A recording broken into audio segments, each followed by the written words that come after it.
How's it going, Tim? What is this? What? Patriot stuff again? We get it. We get it. They won the Super Bowl. It was 3 weeks ago. Yeah. Move on. We get it. Move on. You don't like my shirt? No. Established 1960. Fan from day one. 1960. I've been a fan since the first day. You were a fan since? Yep, 1960. Yep. I don't know. You're lying to me. Biggest comeback in Super Bowl history. It's great. It never happened. Steve, Yeah? I just got word from the board of directors. You're now banned from wearing Patriots apparel on the show.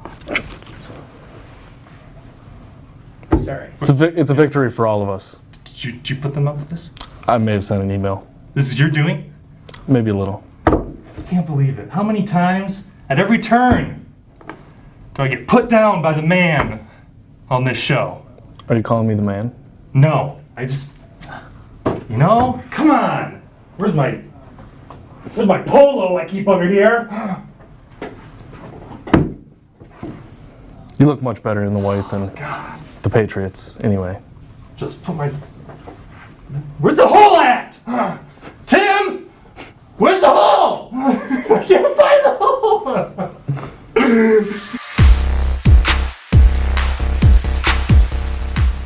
Hello everyone, welcome to this week's edition of Telegraph Herald More Than the Score, presented by Dubuque Auto Plaza. I'm your host Steve Ortman. Alongside me this week, I'm honored to have Tim O'Neill. Tim, how's it going? Pretty good. How about a high five for wrestling? I'm going to pass on that. Thanks for the offer. But maybe if you didn't get so worked up about it. Well, you mentioned it.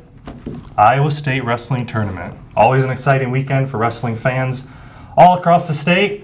And here in the area, Western Dubuque Bobcats, what a weekend for them. 3 state championships. It was awesome. Never been done before. First time they've ever had 3 guys in the finals. And they'd never before this year had 2 guys win state championships in the state tournament. In fact, entering this weekend, they'd only had 3 state champions in their history. Double that, their first 2-time state champion in Max Lyon. Most team points in the tournament, by far the best Western Dubuque has ever done at the state tournament.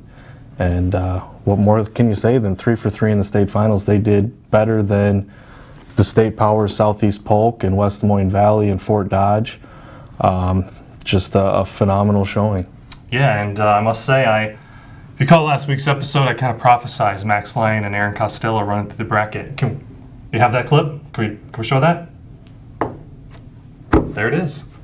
I called it, man. They were dominant, weren't they? They were. You missed one, though. Yeah, who's that? Braden Burt.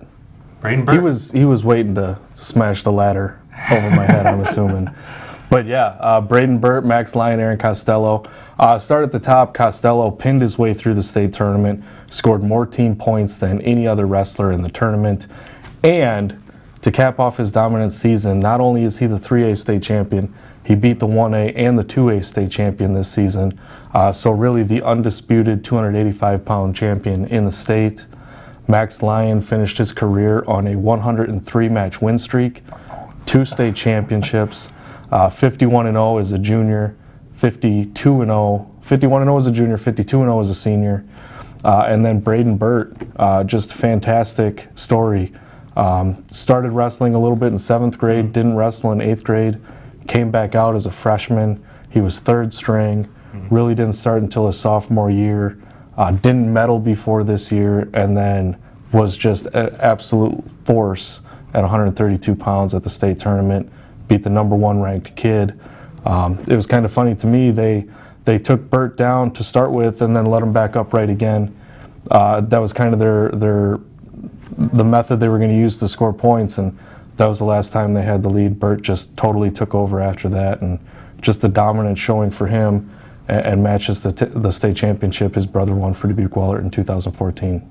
Yep, and Aaron Costello, he's been good. I know he finished runner-up last year. What did it mean for him to go make that run and win another championship this year? It was huge for him. The way he told me, when I asked him to what it meant, having the feelings he had last year at state, he said, 363 days ago, he walked out of that arena crying. He vowed that it would never happen again. And nobody could touch him. He was just absolutely dominant. Fantastic effort from him all year long. All right, well, we've heard enough from you. Let's hear it from the Western Dubuque champions themselves.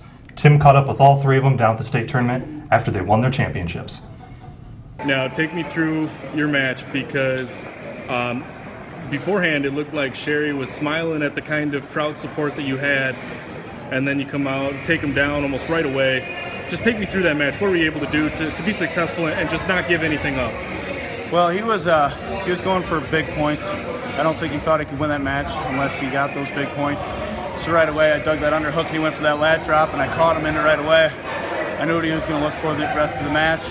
And honestly, it was my bad. I wrestled a little more passively than I usually do. I feel like if I would have just kept going, I could have, widened that gap a little more. But as it was, I'm not complaining. Just tell me again, two-time state champion. Just how does that feeling compare? It's one of those things that just never gets old. It's like, you won it the first time, it's just as good the second time. Tristan won in overtime. I don't even know what my score was. What was that moment like in the crowd? It was amazing. I felt my mom. She was crying. All my brothers, sisters, they were all crying. And it's just the best feeling ever. What was the strategy going into this one? Did you just Top. watch? A lot of top. I had to get the first takedown. I didn't. He got the first takedown, but I immediately got one back. Put him to his back, and I knew he was broke after kept getting that near fall. All right, Aaron, you think about your state tournament last year, and I know it didn't end great. A year later here, you've made it all the way to the top. Just what went into that ascension for you, and how does it feel knowing that you got that title? 363 days ago, I left this place crying, and I told myself I'm never going to do it again. What were you able to do? Because it looked like Lickus was trying to get you, and then you just flipped him, took him down, and finished it off. What were you able to do to get the fall? I was just able to cinch up tight, reverse headlock, hip in, and he went to his back. Bobcats go 3 for 3 in the state finals. How do you put that into words, what you guys were able to accomplish today? It's super exciting for our fans, super exciting for our program. I think it shows everybody in the program what they can do in the future, and I think it just sets a precedent for Bobcat wrestling in the state of Iowa. All right, that was Braden Burt, Max Lyon, and Aaron Costello, state champions for the Western Dubuque wrestling team. But here, also in the area, we had some other kids placed down there as well.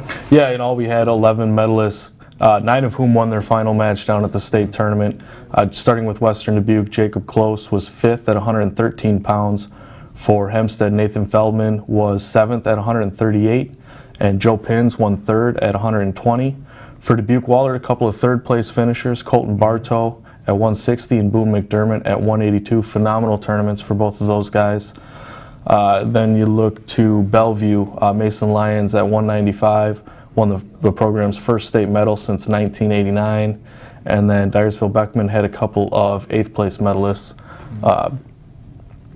Jacob Brecker at 138 and Cody Feldman at 152. If I didn't mention it, Mason Lyons was 5th place at 195 and 1A for Bellevue.